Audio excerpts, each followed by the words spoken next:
तो दोस्तों एक कहावत आपने पहले जरूर सुनी होगी और ये कहावत बड़ी ही ज्यादा प्रैक्टिकल है। अगर आप चोर के साथ घूम रहे हैं तो आप भी चोर ही कहलाएंगे। अब इसी तरह की कुछ चीजें जियोपॉलिटिक्स में भी संभव है। आप अगर कुछ कचरा देशों के साथ अपना मेलजोल बढ़ाकर रखेंगे तो आप भी कचरा ही हो जाएंगे।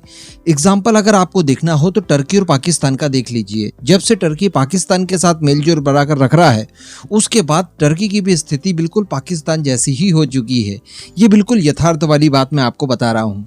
अब इसी तरह की एक और दूसरी कोशिश की गई जिसमें भारत को भी एक चोर होने का थप्पा लग सकता था, लेकिन भारत ने ऐसा नहीं होने दिया और इस बीच भारत का साथ देने के लिए मजबूती से खड़ा हुआ ब्राजील। देखिए वीडियो बड़ी इंपॉर्टेंट है, एकदम एंड तक देखते रहिएगा। मैं आपका इस वीडियो के ऊपर ओपिनियन भी जानना चाहूंगा। तो चलिए वीडियो शुरू करते हैं। तो दोस्तों पहले अगर हम नेटो की बात करें तो ये अमेरिका के लिए एक चपरासी जैसा काम करता है। यानी अमेरिका को सुपर पावर बनाने के पीछे नेटो देशों का बहुत बड़ा सहयोग है। नेटो के साथ वो व्यवसाय करता है, उन्हें कई सारी चीजें बेचता है, कई सारी चीजें खरीदता भी है। इसके साथ साथ उन्हें बड़े मात्रा में हथियारों की सप्लाई करता है, उन्हें बेचता है, जहां से अमेरिका मोटा मुनाफा कमाता है। अगर अमेरिका की दुश्मनी किसी देश के साथ हो जाती है तो अमेरिका इन्हीं नेटो देशों का साथ लेकर उस देश से अपनी दुश्मनी निभाता है, जिससे उसका बहुत नुकसान होता है।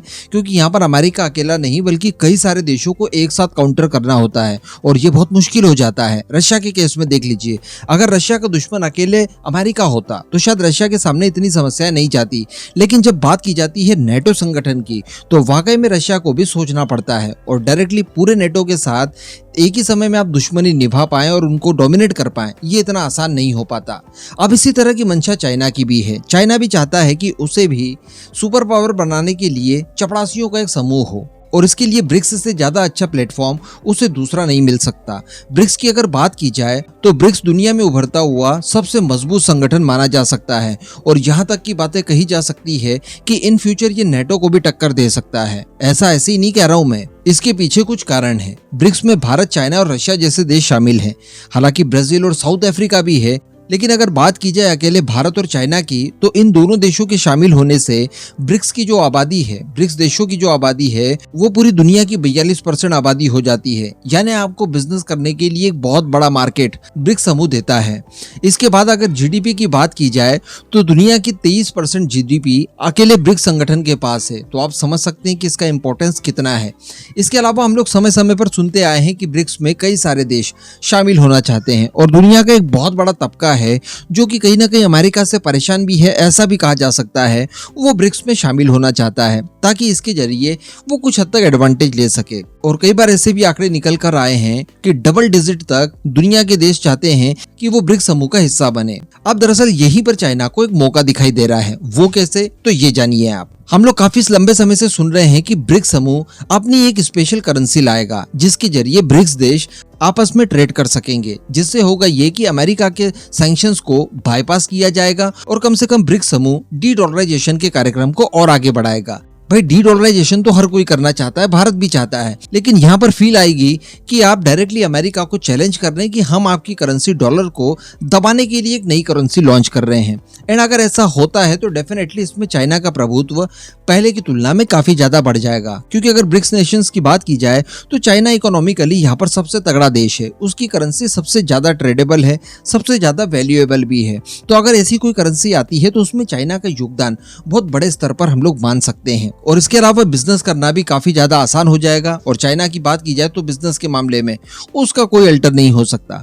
तो चाइना यहाँ पर चाह रहा है कि जितने भी देश अमेरिका से पीड़ित हैं वो सारे के सारे ब्रिक्स में आ जाए। उसके बाद एक ब्रिक्स की नई करेंसी लॉन्च कर दी जाए जिसमें आपसी ट्रेड हो और इसका सारा का सारा एडवांटेज वो दे पाए अपने आप को। और इन फ्यूचर अगर नेटो चाइना के सामने किसी तरह की कोई तकलीफ बनने की कोशिश करता है, जिसकी शुरुआत लगभग हो चुकी है, तो वो बदले में ब्रिक्स संगठन को सामने खड़ा कर दे। चलिए भारत अगर इसमें रोड़ा अटकाता भी है तो इन फ्यूचर ब्रिक्स इतना बड़ा होने की क्षमता रखता है कि अगर जरूरत पड़ी तो चाइना कोशिशें करके भारत को ब्रिक्स से अलग कर देगा। उसके बाद भी चाइना का समर्थन करने वाले ब्रिक्स के अंदर बहुत सारे होंगे और एक छत्र राज चाइना का ब्रिक्स के ऊपर होगा। अब इसी सीरीज में हम सभी जानते हैं कि बहुत ही जल्द साउथ अफ्रीका के अंदर ब्रिक्स का सम्मेलन होने जा रहा है, जहां पर ब्रिक्स के सारे राष्ट्र अध्यक्ष मिलने जा रहे हैं। इस दौरान बताया जा रहा है कि चाइना काफी बड़े स्तर पर लॉबिंग कर रहा है कि इसमें कुछ नए देशों को शामिल करवाया जाए, जिसमें दो संभावित नाम सबसे प्रबलता से आ रहे हैं।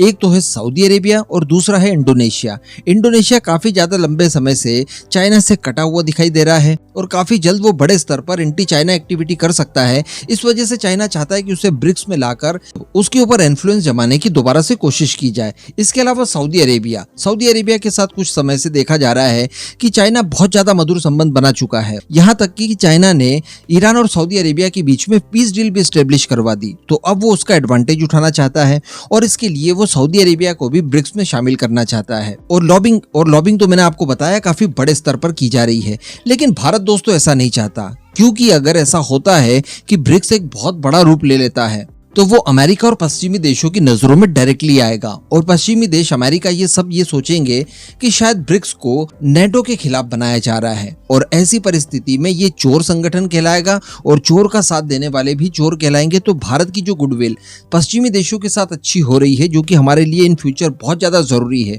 वो खटास में पड़ सकती है। साथ ही साथ खटास में पड़ सकते हैं हमारे भविष्य के एम्बिशंस, जिसमें यूएनएससी के अंदर परमानेंट सदस्यता पाने की भी एक सबसे बड़ी कोशिश है। तो बताया जा रहा है कि भारत इन सब चीजों का फिलहाल विरोध कर रहा है। यानी भारत ने डायरेक्टली तो नहीं कहा कि हम लोग ब्रिक्स के अंदर दूसरे नए सदस्यों को नहीं जोड़ते, लेकिन यहाँ पर भारत एक कंडीशन चाहता है और कंडीशन बिल्कुल नेटो जैसी चाहता है। यानी नेटो में अगर कोई नया सदस्य ज्वाइन करना चाहता है तो उसके लिए सबसे ज्यादा जरूरी ये होगा कि नेटो के जो पुराने सदस्य हैं वो एक सुर में उसकी सहमति दें। जब तक सभी देश राजी नहीं होंगे आप किसी नए देश को उसका मेंबर नहीं बना सकते। तो इसी तरह की चीज भारत भी चाहता है और इसका समर्थन करने के लिए ब्राजील ने भी भारत का सहयोग किया है और ब्राजील भी एग्जैक्टली वही चाहता है कि अगर कोई नया सदस्य इसमें आता है तो सबकी सहमति जरूरी है। पता चला कल को आप नॉर्थ कोरिया को भी इसमें ले आए, ईरान को भी ले आए, पाकिस्तान को भी ले आए, तो कुल मिलाकर ये जो ब्रिक्स संगठन है जिसको लेकर अच्छी उम्मीदें की जा सकती है भविष्य में, वो पूरी तरह से कचरा हो जाएगी। तो इन सारी चीजों को ध्यान में रखकर भारत चाहता है कि सारे देशों को वीटो पावर मिले। जो भी देश नया ज्वाइन करना चाहता है उसको पहले सबकी सहमति लेना अनिवार्य होगा। तो कहने का मतलब इस समय ब्रिक्स के अंदर दो फाड़ हो चुकी है। एक तरफ जहां पर भारत और ब्राजील के अपने दावे हैं, तो वहीं पर एक तरफ रशिया और चाइना हो चुके हैं, जो कि नए सदस्यों का खुले तौर पर समर्थन कर रहे हैं। इस पूरे मुद्दे पर दोस्तों अब आपका क्या मानना है, नीचे कमेंट करके जरूर बताइएगा।